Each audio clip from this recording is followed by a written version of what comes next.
Hey, everybody. Welcome back to another episode of the Dental Practice Launch Podcast, where we talk about everything from launching your dental startup to launching your dream practice through an acquisition or just growing your existing dental practice. I am your host, Shane Simmons. I'm the founder and CEO of Crimson Media, a dental marketing company that works with startups and acquisitions to help them grow. And today we're going to be talking about something that I see all the time on the dental Facebook world. I'm sure all of you who are in the dental Facebook world probably will agree with this. We're going to talk about burnout in dentistry, not only burnout as an owner, but burnout as a staff member, whatever the case is. There's a lot of it, especially I feel like since post-COVID with how competitive things have gotten in dentistry and people leaving for remote work and all of those type of things that we saw. So, and don't even get me started on the hygiene shortage. And so we're really going to dive into that today with my guest, Rebecca Herring, who is really kind of an expert in this area and helping dentists, kind of avoid that burnout from them and their team by installing some proven strategies in place, some that I think some of you will be very interested in hearing about, as well as some things that you can do to continue to maintain and retain your great talent. So you're going to want to stick around and listen to this. But before we get started, Rebecca, my guest, is the owner of Transformational Dental Coaching. You can check her out at yourtdcoach.com. And of course, we'll have the notes and everything down at the bottom of the show so you can check it out. But Rebecca, thank you for being a guest on the podcast. We've been talking now for months and it's finally happening. So thanks for being on here. Thanks for having me. I'm really excited to be here with you, Shane. Like you said, we've been talking for months and interacting and helping startup businesses. And it's a pleasure to be with you on your podcast today. Yeah. Well, this topic that we brought up, where we're talking about burnout and just, what people are facing with that, whether, you're in dentistry or not, everybody's probably faced burnout at some point in their life. If you haven't, congratulations. I feel like you're one of the few people who haven't. But we're going to really dive into that and get an idea of what can we do to reinvigorate some hope, right? And put some things in place that will literally transform these practices. And so before we do that, though, I got to ask you specifically, right? You go in to dental practices, kind of, I think you mentioned it to me before, boots on the ground, and really get in and understand kind of the practices and what they're doing, kind of what their pitfalls are. And so I'm imagining over the years of doing this, which I think it's been 15 years or something you have told me, you've started to pick up on some trends, right? You've probably noticed some common themes. Tell me a little bit about, what you do and how you go into the practices and some of the findings that kind of led you to create this program. Yeah, great question. And probably could spend an hour just on that question. So going into practices, talking with owners, talking with doctors, talking with team members and with office managers. It all is a common theme, right? We all want to do the best we can in our job. And especially since COVID, we've had a lack of available team members, employees to hire, and good ones that want to do a really great job. They want to help build the business. That's their focus. They're coming on board with the practice to do just that. They're there to see it grow. So when you find a good one, you don't want to lose them. Like, they have your vision, you've trained them, you want them to stay. And it isn't always about, I got to pay them more money, got to give them more benefits, I got to give. So what I found in doing some of my coaching and talking with owners and chatting with team members to see what makes you stay and what kind of makes you say, I got to go somewhere else. It's that focus on what can I do to help you not feel this burnout? What is causing you to feel like I just can't do it anymore? What's on my plate that I can give to someone else to help me? So we talk a lot about what ends up being on my plate? How this end up on my plate, by the way? How did I get this? Some of it's a team member leaves, right? And you are that team player. You are the manager. You are the leader. And you still want to see the practice grow. So we don't want to lose these good people. So by conversations with dental practice owners and their managers, their leaders in the practice, really is how do we best support you without losing you? But we've got to create a sense of work-life balance. But again, practice has to keep growing. We can't hide things under the rug. We still need to get the work done. So our conversations generally come back to who can do it, right? Who can do it for me without sacrificing other things? And this is where our conversations will stem around working with a virtual assistant, a remote team member who can come on board for at a price that definitely fits into the budget of the practice. And they become your magic answer, right? Your secret weapon, as I like to call them, in your back office. They're back there and they are just humming. And they're helping you and they're building and they're helping the practice grow and doing things that they can take off the plate of the manager, the doctor, the insurance coordinator, whoever it may be, so that they can really focus on the patient that's coming in and standing in front of them. That could look very differently for so many different practices, but that's the hard thing. The question I like to ask owners, and this is a great question for any listener, right? Who is more important? The person standing in front of you in the practice or the phone that's ringing, right? That manager, front office team member is going to say one thing and your doctor is going to say another. The doctor's going to say that phone call because I invest a lot of money into my marketing. So that person calling in is coming from my marketing. But your front office team member is going to say, well, of course, the patient's standing in front of me. They're right there. I have them at my undivided attention. I want to give them the best patient experience because that's our focus in our practice. So it's a conundrum. So don't let it be a conundrum. Have your virtual assistant who's not in your practice, but in the back office, humming along, being your secret weapon. Let them answer the phone for you. Don't miss any phone calls. Let them do insurance verification. They don't have to be in your practice to do it. They can do it remotely. And let your team members that are in the practice take care of your patients and give them the best patient experience while they're right in front of your team. Yeah, that's a huge insight there, because I think just the traditional model, the way we've traditionally done things, is all of that gets done in the practice, right? Sure. So it's done by the person sitting at the front or sitting, in that, office, in the practice itself.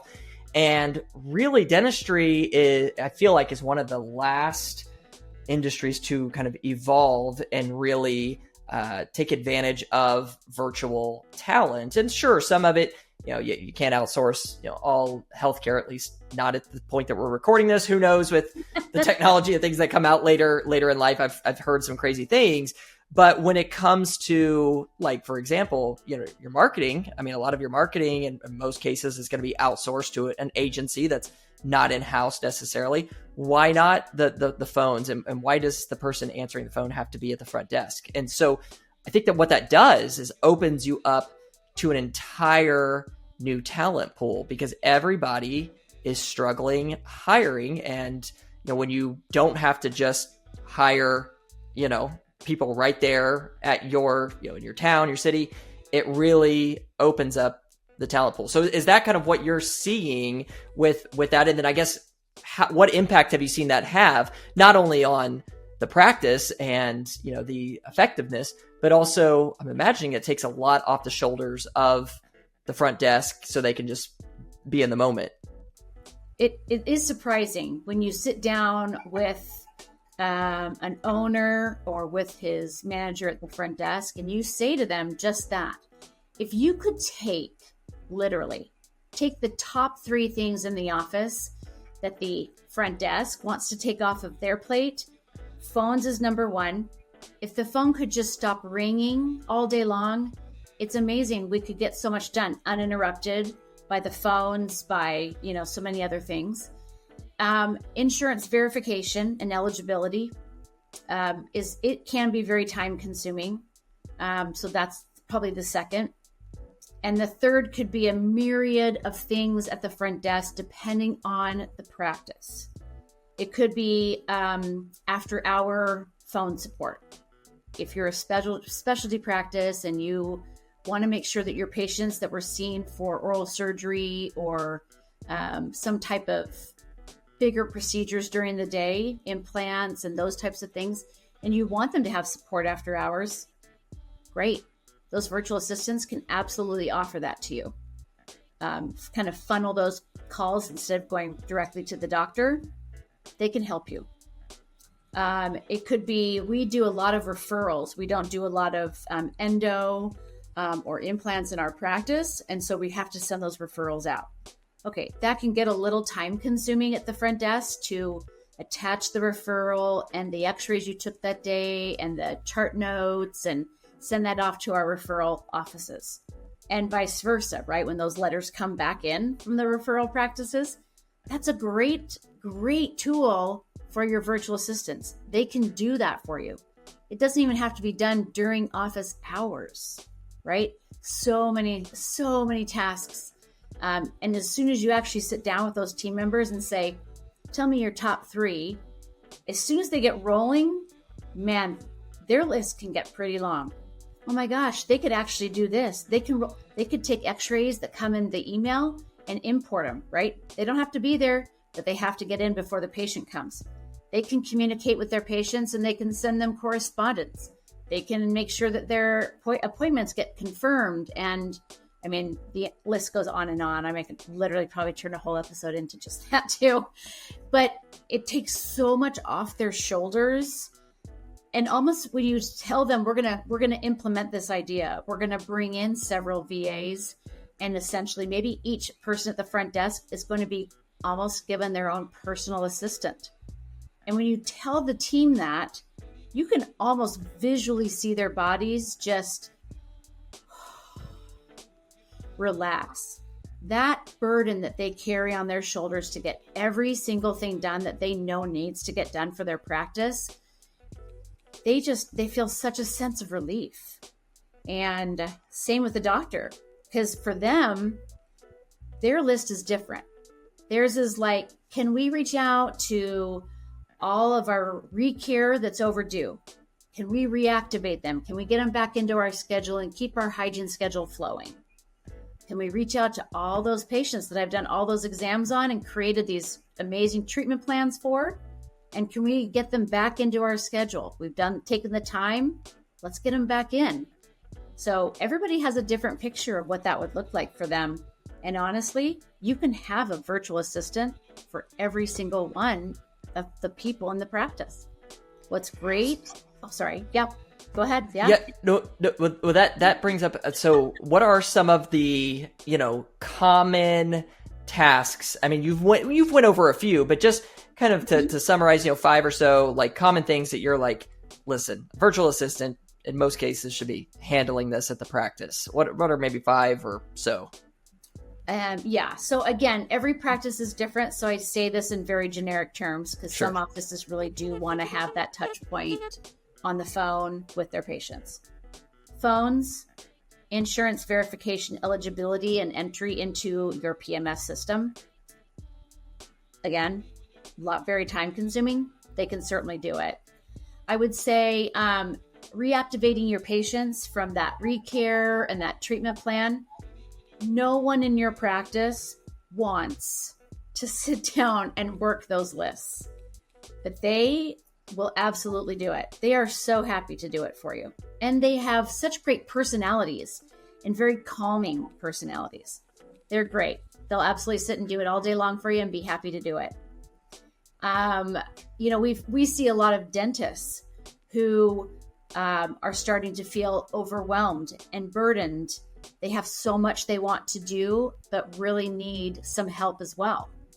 Well, you can't take all that and then put it on top of your office manager who still has everything that they need to do also, right?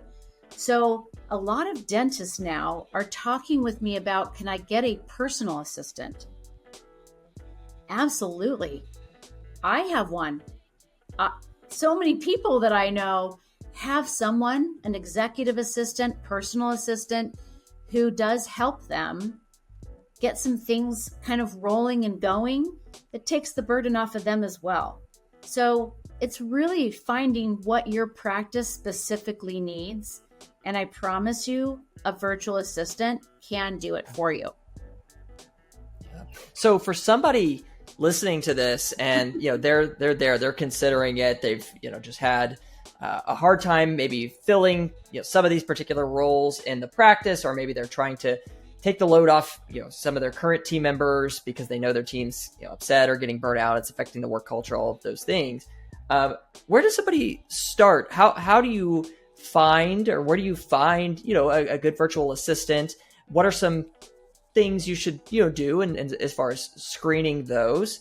And what's kind of like a starting point? Do they have dental experience already? Do they is there training that they should do, or find someone to work with that trains them? What's kind of your suggestion there for somebody who's considering going that route?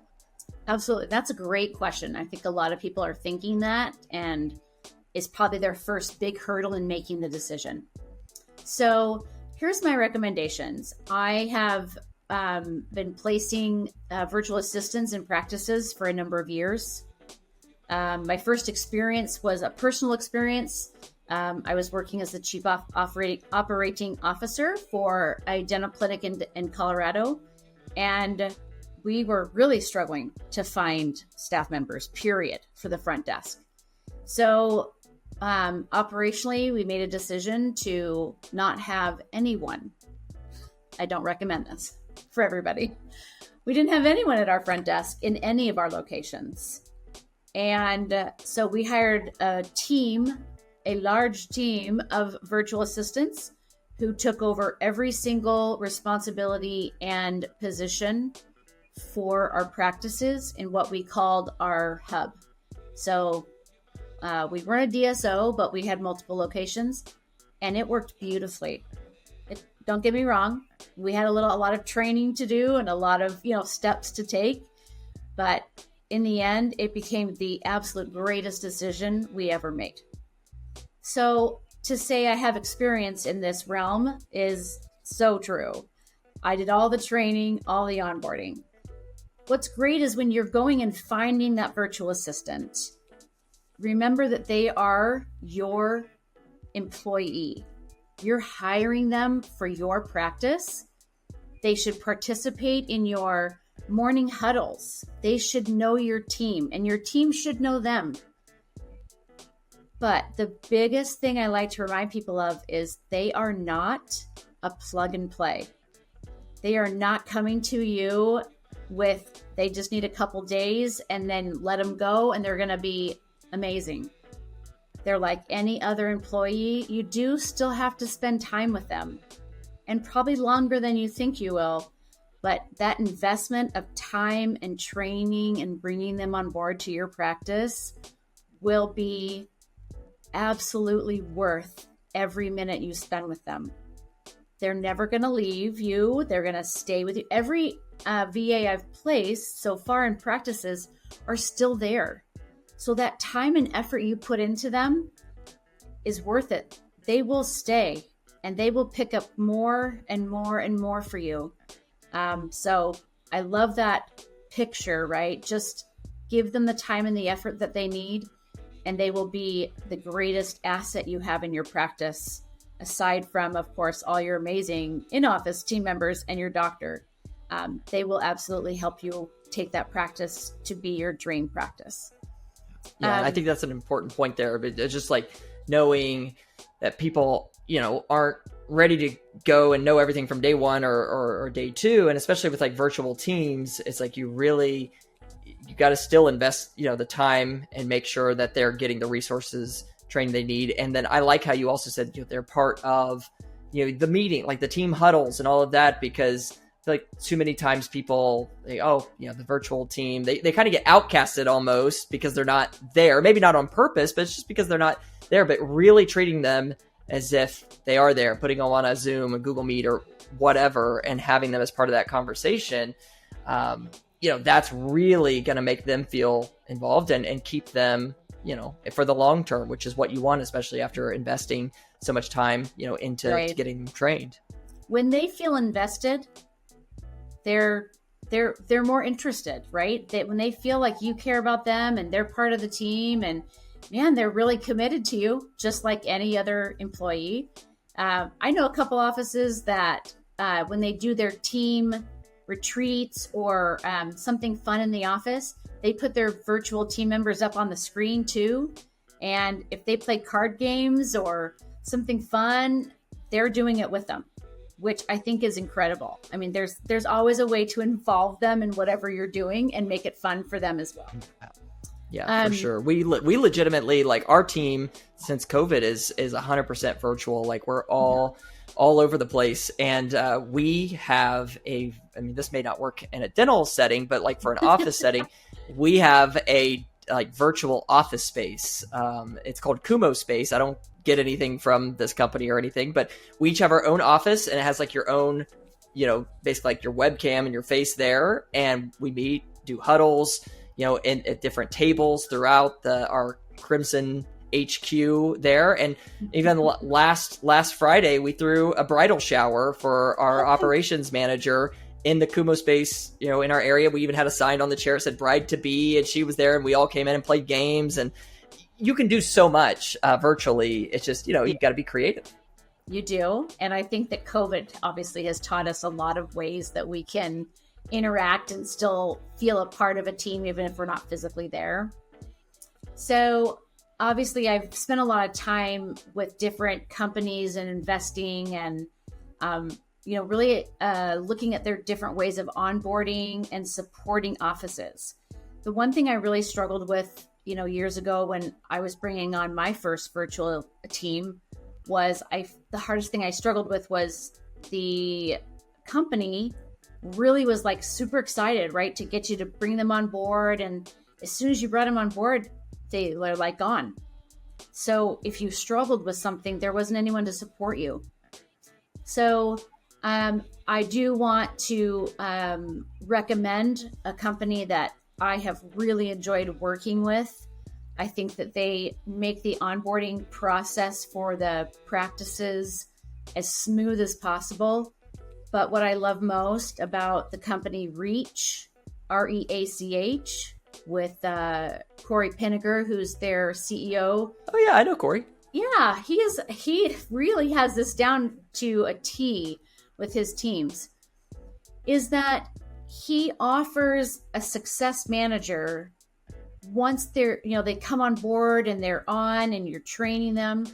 I love that he provides a success manager to make sure that they're offering support not only to the virtual assistant, right, as they're training and onboarding, but also to the office, to whoever is overseeing your 1 to however many VAs you need. They are there and they are offering you support. If you're struggling in a certain area of helping the virtual assistant learn something, they're going to offer you some tools, some support, some ideas of ways to offer that concept or idea that they're wanting to teach that virtual assistant. There's nothing better than knowing, right, after you bring someone on board, you still have a company that's going to stand behind you and make sure that it's successful. That's what it's all about. That's why you're hiring them. And I love that there's someone standing behind you. Oh, I love it. And again, this is all just circling back to, this is one of the potential avenues that you can go down to, address some of the struggles that you're going through right now. Maybe as if you're a business owner, owner of a dental practice listening to this and having high team turnover and, having a hard time hiring and finding new talent. It's like, this is an option for you when you feel like you don't have any options, which is sometimes you just feel hopeless, you don't have options, there are options out there. There's a lot of different tools. There's a lot of different people who are doing this and successfully doing this as well. I know we're getting up against the clock here. So Rebecca, could you please just share a little bit about, if somebody is wanting to reach out with you and potentially, work with you or kind of understand more about what you do in the space and how you help dental teams. What's the best way that people can get a hold of you, get in contact, and set up a time to chat? Absolutely. Thank you for letting me provide that. So you can reach me at Rebecca, REBECCA, at yourtdcoach.com. And I also have all my social media platforms as well, like everybody else, under Transformational Dental Coaching on Facebook and Instagram. I would love to offer anyone listening to the podcast, if you reach out to me and you're interested in having a conversation about virtual assistants or coaching in your practice to offer support to your teams. I'm all about, bringing some relief to our teams, to our doctors, and seeing success in practices. I am offering $500 off to anyone who is and wants to bring on a virtual assistant in their first month of their cost to that virtual assistant. You just have to bring up the code Rebecca, and that will be given to you by the company Reach when you onboard your first VA. Awesome. No, thank you for sharing that. And everybody listening to this, there are things that you can do. There's different options. If you haven't explored this route before, definitely look into it. A lot of people doing this and reaping the benefits of it, and their team's happier, they're happier, the offices are thriving and successful. So really appreciate you hopping on and kind of addressing an actual solution. We're not just talking about burnout, but we're giving an actual potential solution for people to look into and investigate a little bit here. So definitely reach out to Rebecca. She's a wealth of knowledge, and we'll have all the details plugged in below. So if you're listening or watching this, you can, go back and click these links and get in contact with her. But Rebecca, thank you so much for joining us. And we'll have to do a follow-up one of these days on one of the many other topics of things that I know we could talk about. Thanks so much, Shane. It's been a privilege being on with you today. Thank you.